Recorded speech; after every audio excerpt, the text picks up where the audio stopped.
Good morning, good afternoon, good evening, everyone, and welcome to Scale Your Business Through Your People. My name is Michelle Eisenberg, and I am a program assistant at the NASDAQ Entrepreneurial Center. And for those of you who may not know, the NASDAQ Center is a nonprofit building a better path for entrepreneurs worldwide by improving inclusion, access, and knowledge in entrepreneurship. And so, as you will see in the chat in a moment, the NASDAQ Center provides programs, resources, and exceptional mentorship to entrepreneurs across all races, industries, and geographies. So definitely make sure to check out those links and resources in the chat. And then just a couple of housekeeping items before we get started. First, let us know where you're dialing in from in the chat. Always fun to connect. And second, we're going to open up for live Q&A at the end of the event. So please submit your questions for us in the Q&A function at the bottom of your screen throughout the presentation, and we will try our best to get to all of them. And of course, none of what we do could be possible at the center without all of the amazing support from our sponsors, including NASDAQ, Lehigh University, Bank of the West, Airbnb, KPMG, Wilson Sonsini, Woodruff Sawyer, Microsoft Entrepreneurship for Positive Impact, BPM, and HubSpot for Startups. We are always humbled by their contributions and hope you are grateful too. And so, before we get started, we always like to launch a couple polls to step back, see how everyone's doing today. Awesome. Chicago, California, Nigeria, Iran, Myanmar. Awesome. All around the world. That's always so exciting to see. Welcome, welcome. I'm going to launch this first poll. How are you feeling? Fearful, anxious, surviving, or optimistic? Give everyone a few moments to think about it, submit a response here. All right, I'm gonna end this one and share these results. Optimism is in the lead. We always love to see that, but definitely some other feelings of fear, anxiety, and surviving. So I'm very confident our conversation today will be lively and hopefully address some of those feelings. All right, I'm going to stop sharing this presentation. Oops, this poll, my bad. And I'm going to launch the second poll. What is keeping you up at night? And this one will tell us a little more about your entrepreneurial needs so we can continue providing relevant content. I'm going to give this one a couple more moments. Give everyone a chance to participate, think about it. Thank you, thank you. All right, I'm going to end this one as well and share these results. Finance in the lead. Definitely going to address some of that today. Definitely some needs all across the board. So we will take this into account for our future programming. And I'm going to stop sharing this poll now. And without any further delay, please join me in giving the warmest of welcomes to our two special guests, Jill Pappenheimer, partner in HR consulting at BPM, and Stacy Literal, managing director and advisory of HR services at BPM. Jill, Stacy, thank you both so much for being here. And I'm going to pass it over to you. Great. Thank you so much, Michelle. Great to be here. Welcome everyone from around the world. I love to see that. And interesting in the poll how thinking about what is keeping you up at night, it's all across the board. So hopefully we can touch on enough to give you some good content to take away today. Scale your business through your people is our topic. I want to introduce myself and then I'll turn it over to Stacy to introduce herself. So I have been in HR my entire career. And through that effort, I have had various roles up to VP of HR and then started my own business in 2006, I started consulting. And in 2012, I had a partner. We worked together and started an organization called Options for Growth. And in 2018, early 2019, we were combined with BPM. And so I've definitely got that entrepreneurial spirit, and hopefully some of my experience will apply to what's happening today with all of you. And I will stop there and turn it over to Stacy, but I have a lot to say, so we'll hopefully get through all the content today. That's going to be the challenge for sure. So much to say in so little time. Thank you, Jill. So my name's Stacy. I too have spent the vast majority of my career in the HR field, managing people operations, overseeing the people function. And my passion really lies in connecting business success with people operations. So I strongly believe that the use of data and proper culture building and really intentional culture building can drive your business to next level success. So I've got the nonprofit and the large for-profit experience, but have really enjoyed my last almost 3 years with BPM in the consulting space, kind of bringing my experience and knowledge to our clients. So with that, I will kick it back over to Jill. Okay, so would love to tell you a little bit about BPM and then our team. So BPM is a CPA firm. However, we are heavy on the advisory side of things. So I always hate to say we're an accounting firm. We have over 1,000 employees, and the organization has grown substantially throughout the years. Our three main divisions are assurance, advisory, and tax. And Stacy and I fall under the advisory service group. Our human resources consulting group supports our clients throughout BPM. And our service model has been, when we were Options for Growth and continues to be as part of BPM, supporting all aspects of the HR function for our clients. And that can be outsourced payroll to building a comp structure to helping support culture building in a way where you can retain and engage your staff, which is a lot of what we're going to talk about today. So we really do the tactical to the strategic, whether it's a complete outsource or supporting project work. We're here to support you and clients around the world in terms of their people. We're going to talk about performance management. We do have our own tool. Stacy will end the session talking a little bit about that, which is very forward thinking. And we look forward to giving you the nuances of how it was designed to support today's engaging of people. And, regardless of whether you implement a tool, the processes around performance management is such an important topic and really is going to be highlighted throughout this presentation, because you want to make sure people are engaged and connected to your organization. So as I mentioned today, the learning objectives are really about people, but the way we're going to break this out is looking at current trends that are happening today. I mean, we've certainly gone through some major transitions in terms of people, the pandemic, prior to the pandemic, and now sort of post-pandemic. What does that mean? How do people need to really be supported? And we'll get into the best practices of hiring. I know some of you have had that question around hiring. Also, leveraging technology, which is so key in creating efficiencies and improving the employee experience. And then we'll talk about how you keep people motivated, engaged, and retained, and really feeling part of your organization. So those are our objectives today. Next slide. Sorry.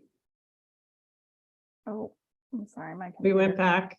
There we go. There we go. Okay, turning back to Stacy to talk about today's trends. Thank you, Jill. So we thought it would make sense to kick off kind of addressing some of the elephants in the room that we're seeing really in the people operations space. You probably are reading articles that address some of these issues. So kind of the top 10 we've got listed here. Of course, diversity, aging, worker scarcity. We're hearing a lot of data around that. Skills-based talent strategy versus a competency-based strategy. We do a lot of work with clients on that. But we are going to really focus on our blue arrows here, one of which is the prioritization of the holistic employee experience. So like Jill was talking about, really considering the entire employee experience, everything that an employee needs in order to feel engaged. There's terms out there like people sustainability, like how do we continue to engage people? And if we do have churn, how do we ensure that our people function is sustainable? And we're going to address a little bit new ways to lead. It's a very different leadership experience than it was even just 5 years ago before the pandemic, and definitely different than it was in the 80s and 90s. Pay and reward strategies. We do a lot of work with clients on this around the comp space. We won't be addressing that too much today, but that's definitely a hot topic, especially with pay transparency being top of mind, especially for organizations in California. We're going to talk also a little bit about growth in the flow of work, and that's really just how employees are growing as a part of their regular job, and not just these kind of intentional learning and development programs, but actually growing day by day throughout the flow of work. We're going to address the importance of the recruiter, very important role. Productivity is obviously something that's important to all of us as business leaders. We need to be productive. And then we're going to touch a little bit on data analytics, which is kind of one of my babies, and how we use data. Even a very small business has access to a lot of data, and how you can leverage that data.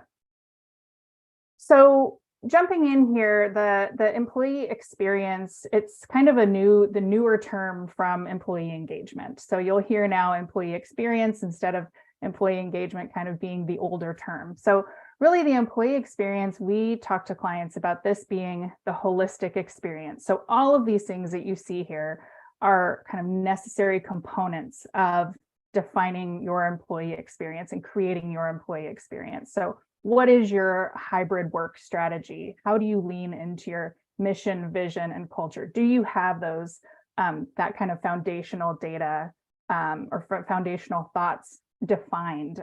Even if it's just, you as an entrepreneur, how do you envision your workplace culture? Measurement and holding accountable. We're going to talk a lot about that, so I won't spend much time on that. Collaboration, co-designing, you'll hear those terms a lot now, which is really just kind of fancy talk for people working together, people making sure they're communicating, everybody's clear on what's happening, everybody's clear on whose roles who's doing what, and how is innovation and how does innovation apply in your business. And then really probably the most important thing in employee experience is to intentionally consider all of your people processes. So how is your structure set up? What is your workplace design? DE&I, a huge topic.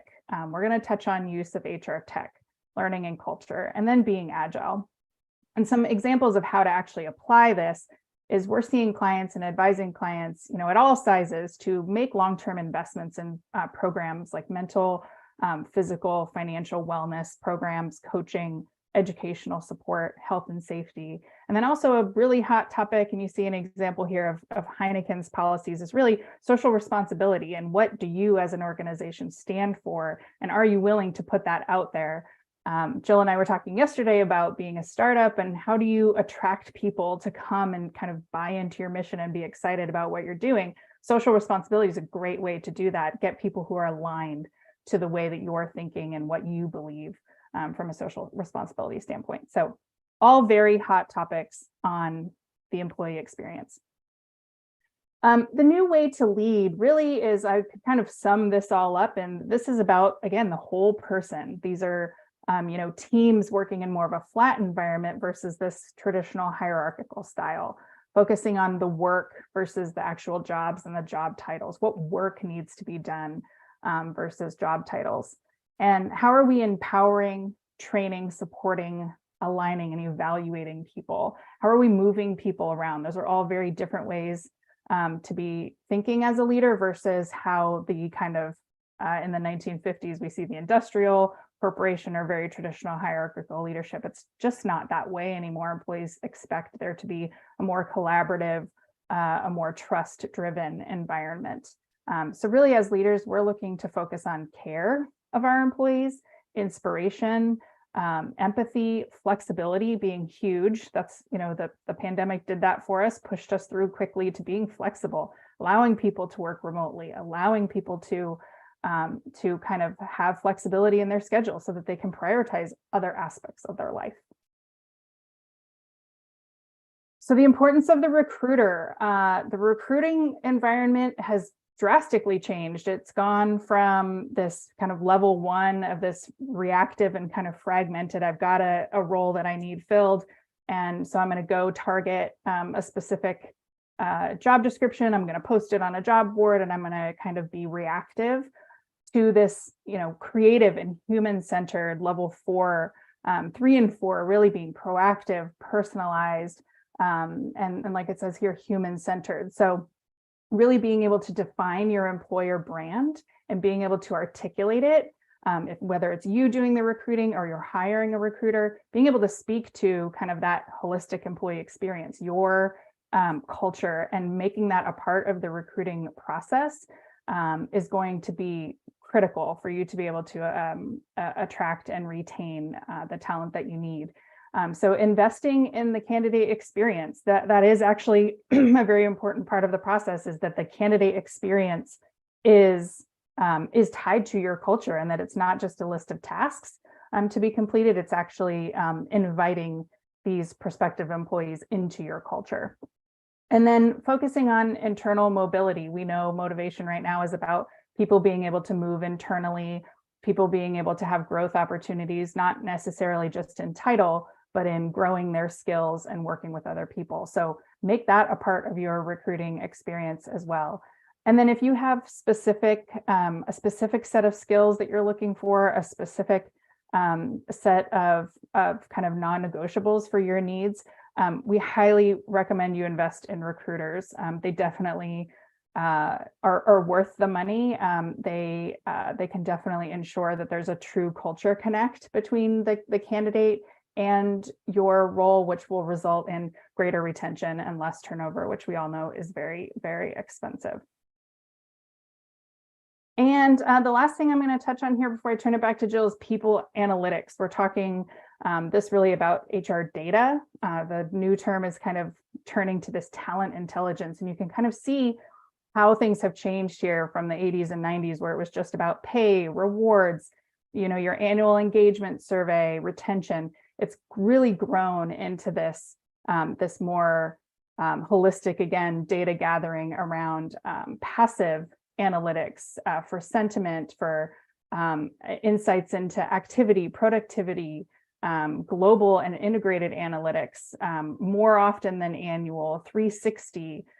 There's much more data available, and how are we leveraging that data? Today, we're really wanting to look at things like well-being and burnout. How is remote work affecting our employees, but also affecting our productivity? How are we providing a safe and secure environment? Also a very hot topic, as workplace violence is unfortunately on the rise. How are people collaborating and working together? How does our recruiting pipeline look? How are we retaining people? Career engagement skills. Those are all, much more softer data that was kind of not the past of data analytics, but really is the future of HR data analytics. So how do you gather that data? How do you leverage that data? And that's the work that we're doing with clients, because it's out there, even for smaller, startup organizations. You can definitely leverage data to make some great decisions for you.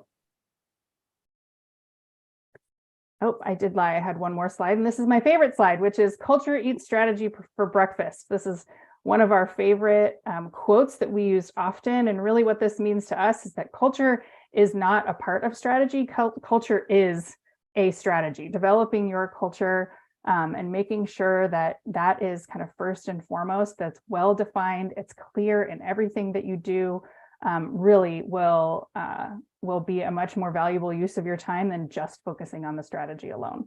So we encourage, although it may feel like kind of touchy-feely and not important, it is, we would argue, the most important work that you can do as a leader is building your employer brand and your culture.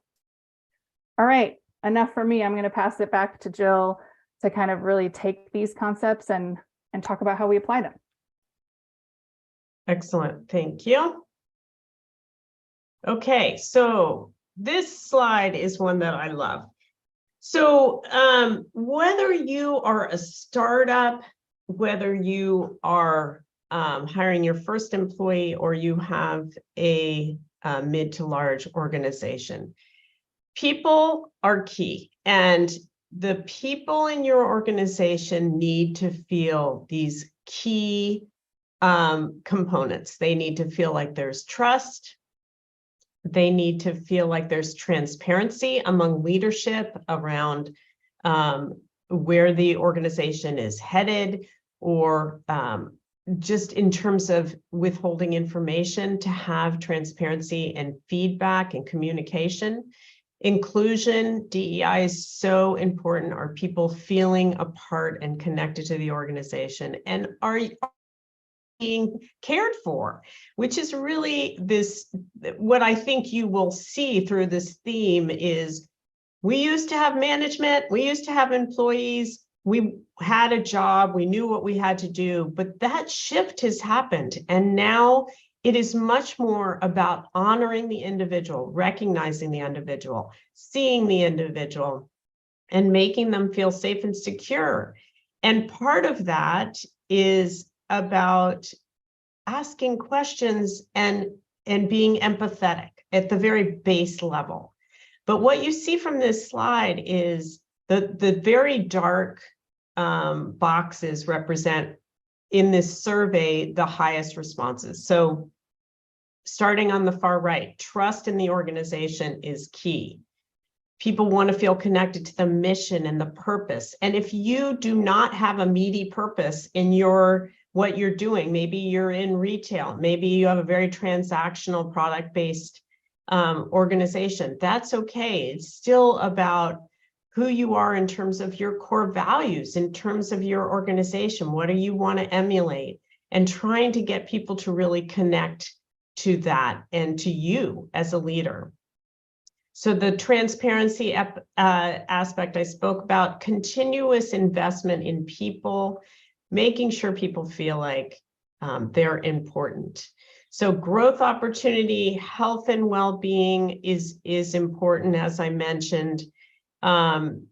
Interesting, I think the aspect around growth opportunity, just to back up a little bit, that the learning and development is key, but it's not so much you have to offer ongoing training, but you have to make sure that people feel like there is a path, right? Because in many cases, people want to develop. And so what does that need to look like? Well, it's individualistic. So find out what your employee may need, your employees may need. Make sure those conversations are happening. Positive workplace, obviously being recognized is key. We have a slide you'll see where people are jumping up and down, and you want to honor success. You want to recognize people when they're doing a job well done. Management is always important. It was important years ago. It continues to be important.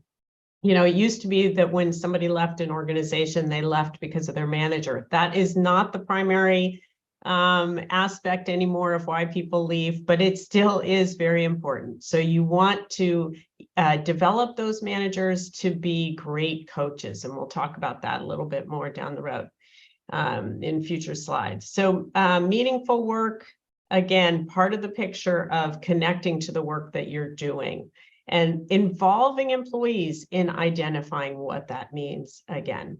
Okay, next slide.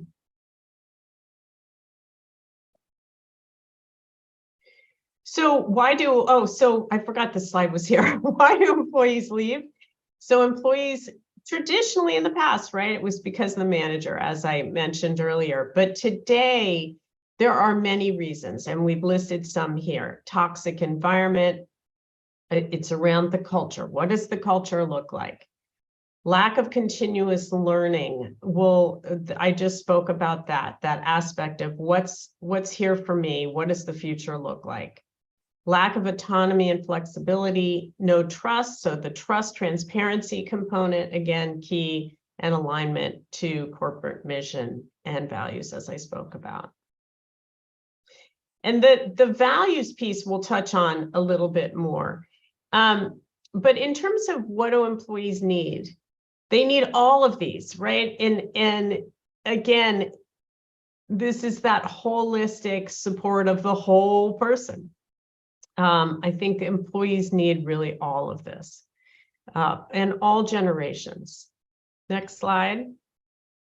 What do you need, right? This is really important. What do you need? You need employees to be accountable for the work that they need to do, and you need to know that they're accountable. And so, you know, the emphasis has been on what do employees need to stay with you and your organization. And we've been emphasizing that aspect. But this key aspect is really important too. You need to know that you set an employee up for success and that they're going to do the work that they commit to, and they're going to be committed to your organization. So that relationship goes back and forth and requires ongoing feedback and the employee's participation, right? You don't want to get in a situation where you're micromanaging. Micromanagement is just a devil to somebody who really wants to evolve within your organization.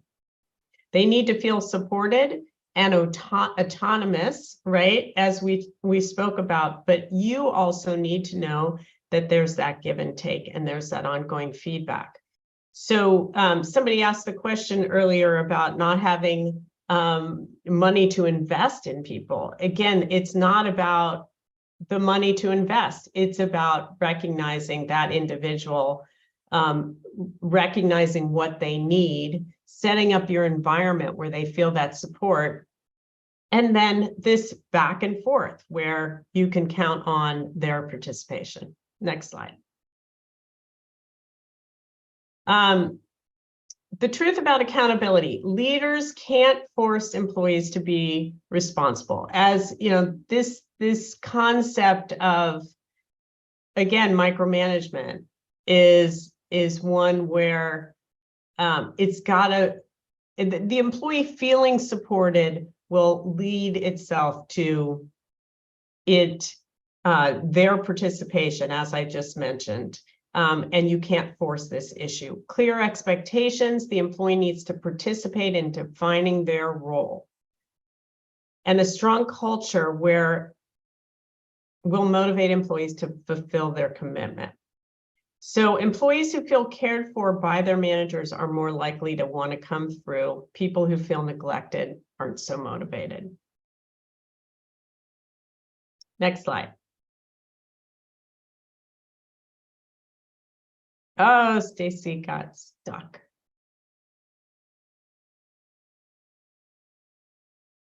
Let's see. I can tell you what the next slide is. Yeah, I think potentially Anna can stop sharing her screen and share it from. Oh, Stacy's back. Oh, she's back. So sorry. Yay, technology. It happens. No worries. I'm so sorry. Okay, Jill, where were you? Well, actually, we're on to your section. So this is where, back to you. Okay, good. Thank you so much. I'm so sorry about that. You love to get kicked off the Wi-Fi for no reason.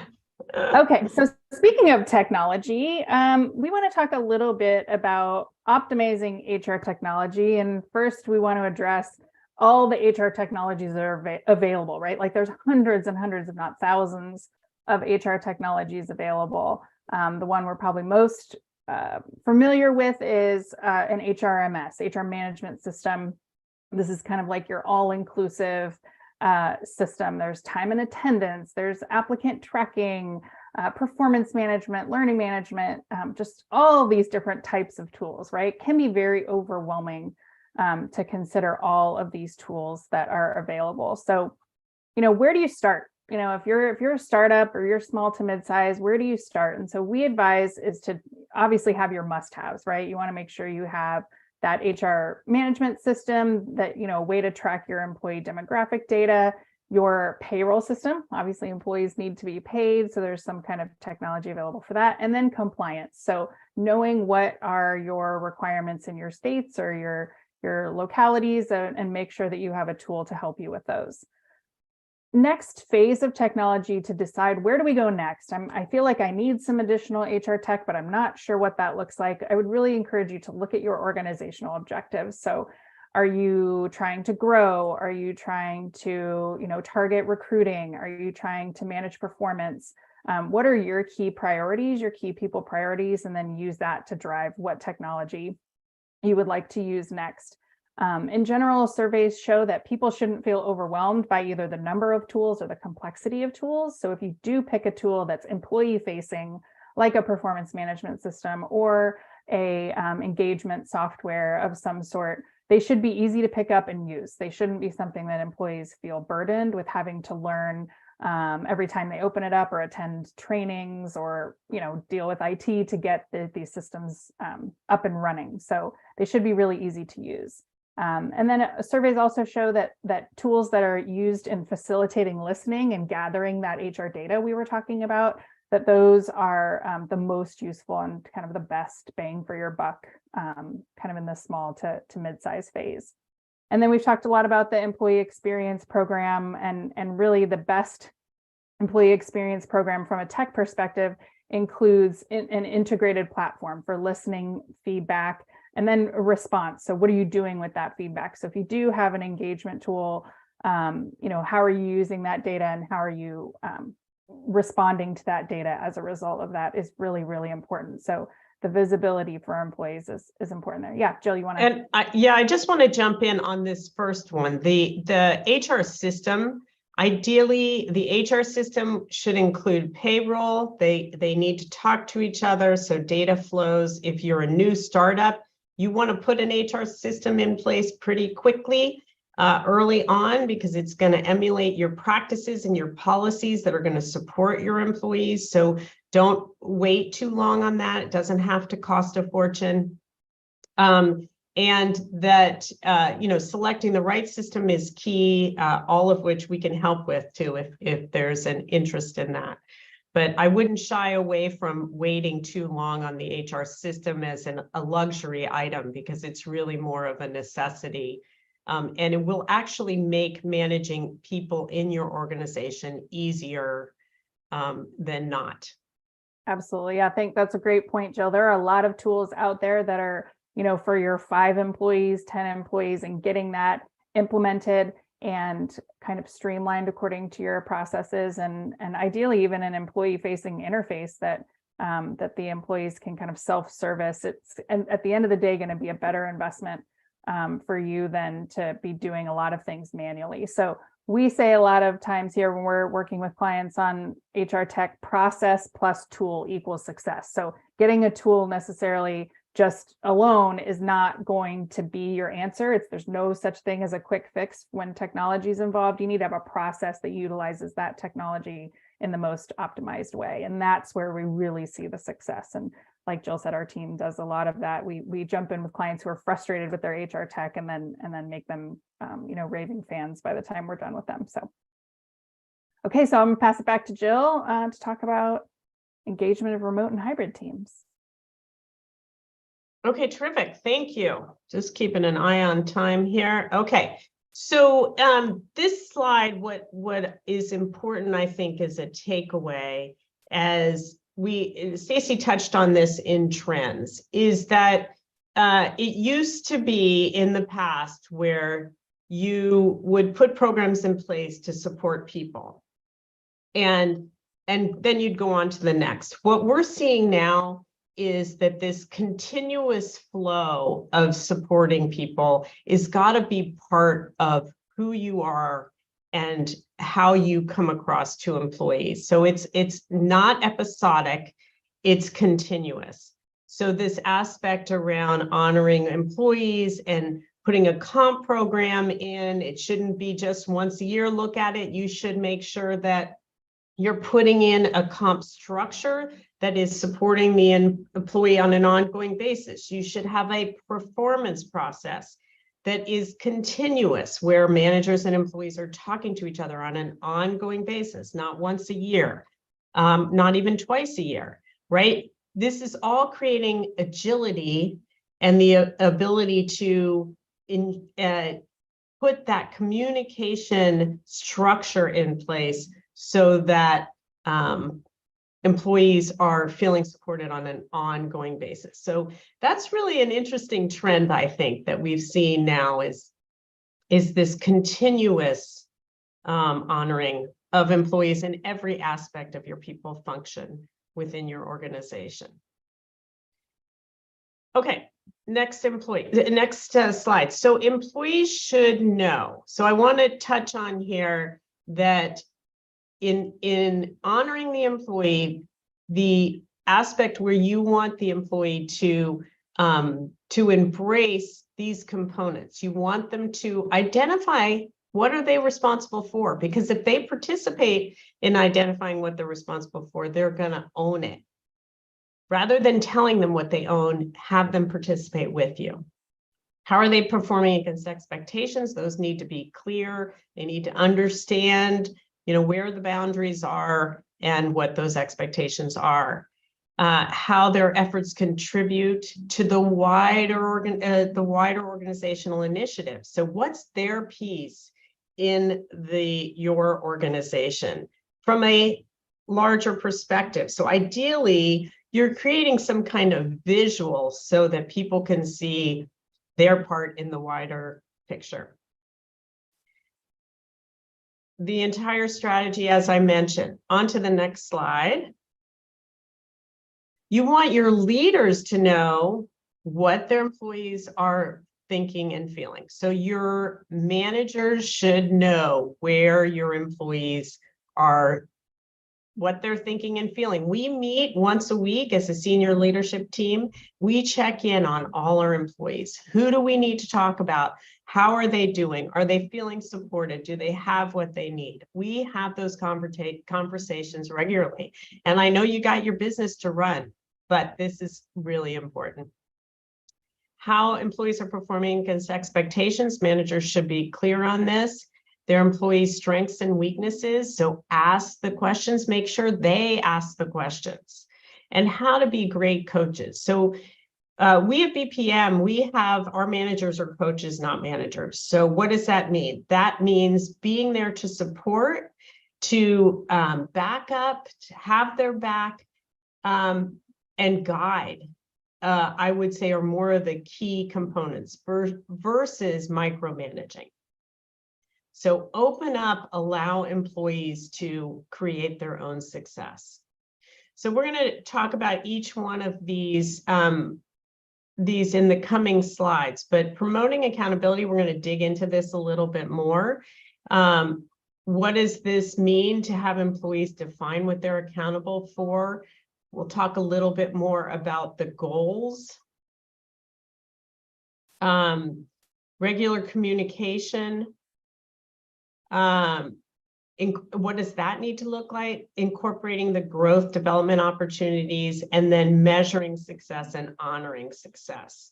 So let's go to the next slide and we'll jump into this. So clear expectations. Employees define their own responsibilities and goals. So I touched on this earlier, but the responsibility in defining what they're accountable for is clear, but they also should define goals. Short and long term. Now, you want your managers to say, yep, I agree, or don't agree, and provide feedback. But you do want that ownership component for the employees to participate. Tie behaviors to core values. I love this. This is what our performance tool does. So you as an organization want to define your core values. Who are you? Where, what, how do you come across to the market, but how do you come across to the employees? What's important to you and your organization? And when you talk to employees, you want to support the managers to have behavioral conversations. That shouldn't go to just HR. You want to ensure that the managers feel comfortable with having those kind of conversations with their staff. And so maybe tie them to your core values. Consider that. What might that look like? So I could go on for another hour on this topic, but it's a really interesting dynamic if you can really define who you are as an organization and then really tie employees' behaviors. Are they owning up to those core values, and what does that look like? Critical component about the managers need to emulate what we're talking about, right? And so that is the ideal. So align goals throughout the organization, make sure that they're visual and that they're clearly defined and communicated. And individual contributor goals should always support the wider organization. So if there's no connection to what you need to get done as an organization, it's probably not a great goal. Okay, on. Continuous feedback, you want to make sure that that culture is supporting ongoing communication and feedback.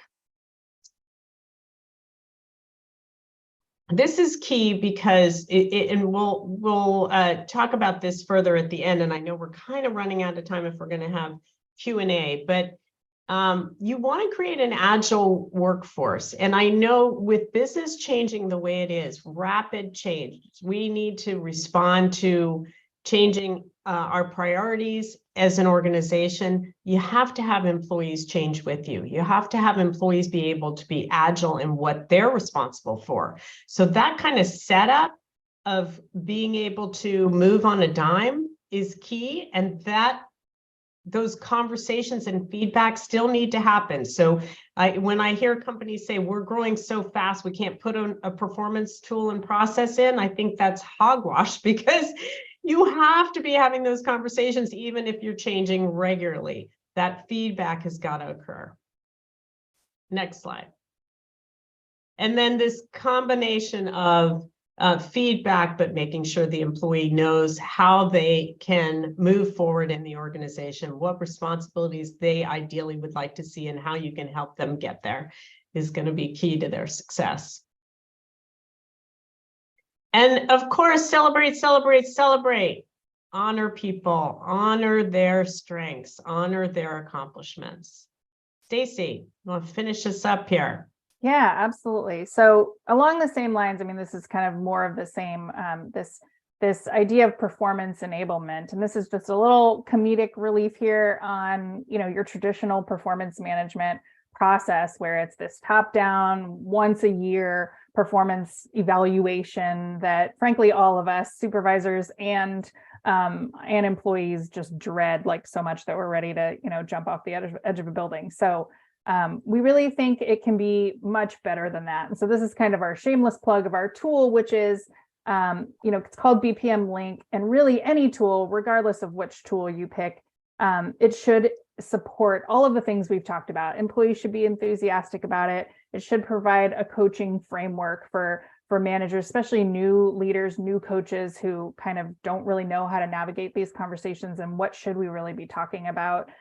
Ensure that all goals and responsibilities and work and just overall values are tied to the strategy of the organization. And then we've talked a lot about it being a regular, continuous process. And that allows for course correction, right? Like if you have once a year conversation, you're not able to course correct. It's too late. The project is over. The outcome's already been decided. So BPM Link is a simple to use. It's driven by the employee, which as a manager who's used the tool for over 10 years, I love, because I'm responding to my team members' responsibilities and goals and questions versus me driving the process, which is a lot less work for me. It's an intuitive platform and it connects employees' work to the strategic direction of the organization. So this is a little snapshot of what it looks like. We're really proud of it and that it was developed by Jill, by HR leaders. We've got a great development team behind us, but we really drive the process of how does this work for people? It's easy to use. And it really enables the agility and the continuous feedback and the course correction. And then it will uncover gaps between what employees believe they should be doing and what they actually should be doing and what those you as a business need from your people. to continue to move ahead and be productive. So we would love to share it with anyone who would like to see it. But it really, it's just one of those tools that really drives home all the concepts that we've been talking about.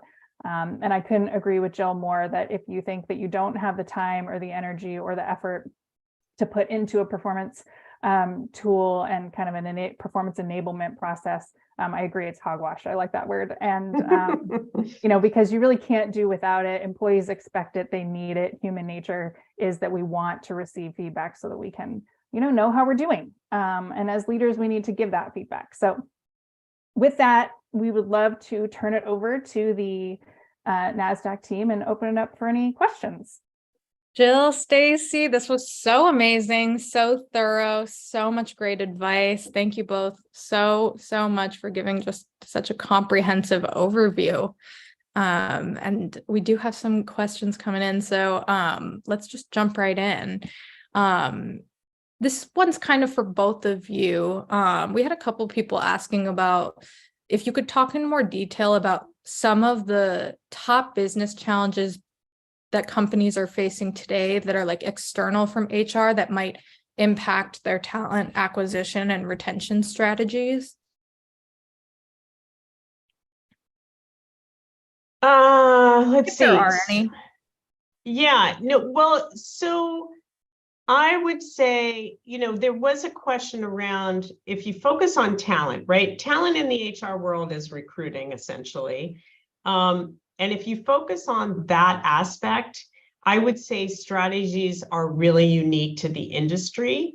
I know somebody asked about, for example, where we should be posting.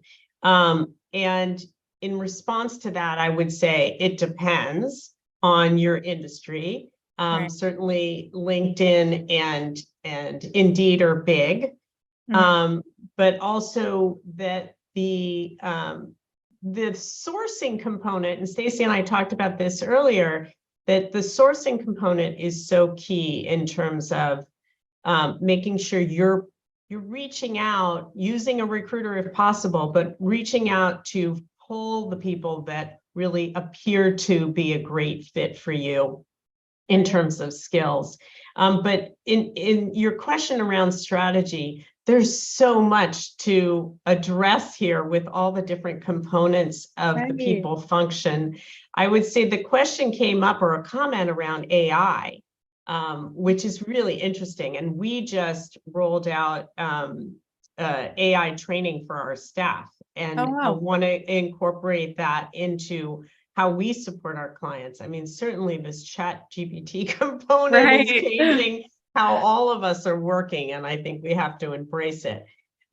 So that's a new trend. The data analytics is a key piece. How do you use data to make key decisions? The performance tool that's really progressive. So are you making sure this component of feedback, it's so, I mean, we've talked about this again and again, but it's so important because it is about how we do this employee experience component, right? You have to honor the whole person. To do that, you've really got to have a tool that honors the whole person in getting their feedback and making sure they're heard and seen. So that's key as well. Stacy, anything you want to add there? I think you covered it really well. I mean, if I heard the question about external factors, I mean, there's so many things going on in the environment. I mean, even just at the beginning, people said that they were anxious about finance and, are we headed towards a recession? Are we not? I would say also that's, a big factor. The recruiting environment, it used to be, it was 6 months or so ago, a really tough recruiting environment. It's kind of softened a little bit, but still really tough to recruit.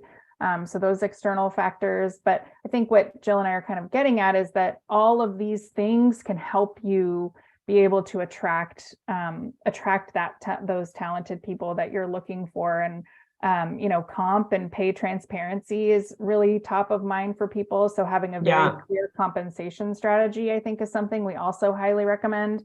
Being able to define your compensation philosophy. How do you pay people? And it's more than just your base salary. It's like so many other things. It's this like total rewards concept. So we do a lot of work with clients to help them develop that, based off of their budget and where they are and who they're trying to recruit. So there's a lot of external factors to consider. Right. It's overwhelming, but there are ways to really set policies that are aligned with your culture and what you're trying to do, that we've seen allow clients to be successful. Right. That's super helpful. And there's obviously going to be a lot of considerations, but I'm definitely hearing that emphasis on just like doing that industry research and just knowing what is going on specific to your kind of zone of expertise. Mm-hmm. And Michelle, I'll just add one more thing, which I think is interesting and so fundamental. Yeah. In terms of leadership qualities. Mm-hmm. I would say for me personally, I have evolved as a leader, and I think where I have found success is really about shifting to the go, get it done, to how do we really communicate with each other. Mm-hmm. And I start meetings now and conversations with employees, really spending time checking in with them. Yeah. And that's such a little thing, but it goes a long way. Really just understanding what is going on with the employee who's across the screen or across the desk, right? And really checking in with them is just a key component that I want to leave people with, that to just remember that fundamental. Right. I love that. Love that. And just kind of like that element of empathy that you bring into all of those interactions that you have, whether they be with your employees or other than that. So important. Yeah. Kind of sticking on the area of like recruiting and like specifically like finding that talent.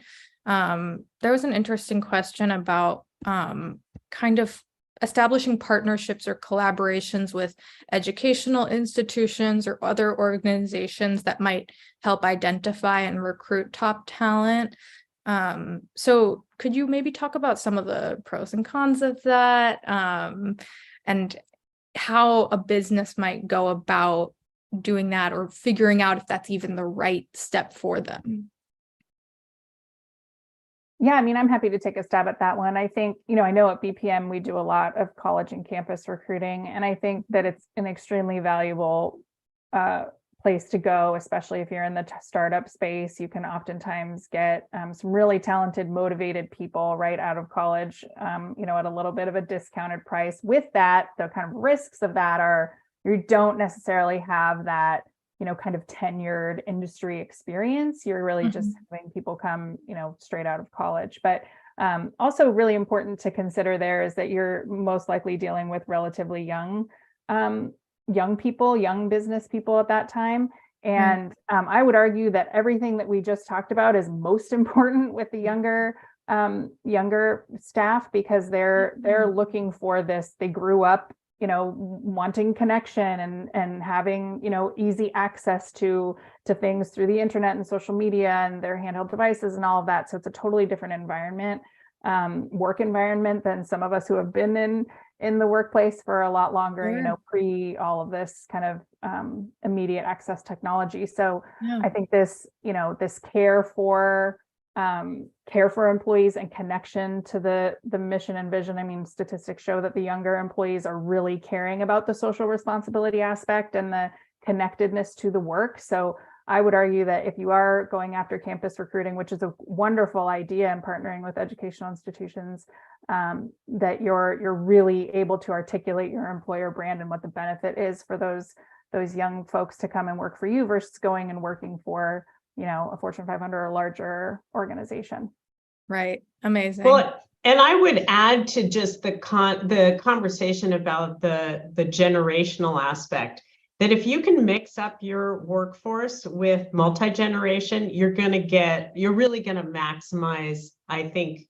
I mean, I can't guarantee that, obviously, but you're going to get different perspectives. You're going to get different levels of knowledge. You're going to get different experiences. And so why not, right? And then you've got, in the past, there's always been this aspect of the older generation feeling like they're not being considered anymore. I think there's such an interesting mix between the older generation and the new. And usually you fall in the middle there, you got something beautiful. So just if I can encourage the hiring of the older generation, I think that's a great thing. Yeah. I love that kind of emphasis on like thinking about your hiring diversity almost in that respect. It really makes a difference in bringing those new perspectives. So I think we have time for one more question. And this one was kind of about ensuring that your leadership team is aligned with your talent strategy. And I'm wondering if you could maybe touch on like the considerations that founders who have investors or board members might need to make in their strategy planning. So I would say you need to have alignment absolutely at the leadership level with where you're going as an organization. That is so key. From the board to the C-suite to the senior leaders, there's got to be alignment. So that I would argue that's a collaboration there, right? And maybe it's a facilitated collaboration in really identifying how you're aligned together. Right. But you can't have certain components of leadership, board, senior leaders who are disconnected. So I would make that a priority to make sure you're aligned. And once you're aligned at the senior level, then you just need to emulate that throughout, right? And I know that sounds much easier than it is. Sure. But the attempt there being a cohesiveness and approach that makes sense throughout. And like we've talked a lot about core values. Have your leadership team come together and get aligned around your core values. I would say a lot can come from that, and that can be really meaningful. Love it. I would just add to that. I agree with everything that Jill said. To also make sure that you have the resources to execute appropriately. If you have, investors that have one set of expectations or a board that has one set of expectations, make sure that you as a C-suite or leadership team are able to articulate what you need in order to execute that. So making sure you do have budget available or are able to invest in, some kind of proactive employee engagement programs or employee experience, or even salaries in order to be competitive. Just make sure that you are able to articulate that if this is our employer brand, this is our talent strategy, this is our total, total reward strategy, here's what we need in order to execute that based off of the research we've done, that there's alignment there. Because if you have alignment on all the values and everything you need, but you don't have the resources to execute it, right, it's a challenge. Awesome. And so before we close out, if you each had one quick key takeaway that you wanted to leave with the audience, piece of wisdom from this conversation, or just that you keep with you as a business leader, what would that be? And whoever can go first. I think that mine is that culture strategy for breakfast slide. Easily sums up what we're talking about, that it really is about, defining your culture, establish your culture, and then, drive your strategy from there. Love it. And I guess mine would be what I've already touched on. And that is, I know there's quite a few people that maybe are starting up and don't have the funding available to invest. And whether your first employee or your, 50th employee or more, take the time to check in and ask how they are and what they need and listen.